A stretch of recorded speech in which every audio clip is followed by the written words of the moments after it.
To fix this orange or yellow screen issue on OPPO Reno 15 Pro, what you can do is you can go to settings. Next in settings, choose display and brightness, and then once you go over here, you should be able to scroll down a little bit and go to the eye care. In here we have two options, and both of them can make the screen look so orange or yellow. In my case, I have this custom mode for eye protection, so I can just simply turn it off, or I can adjust the intensity of this filter, so you can completely turn it off or adjust it if you wish to.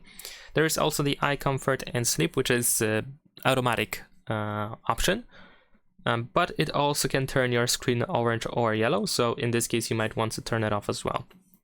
What is also worth checking out is the screen color mode, because if you use, for example, like a warm screen color temperature or something like that, of course you might feel like it is too orange, so you might want to set it to default.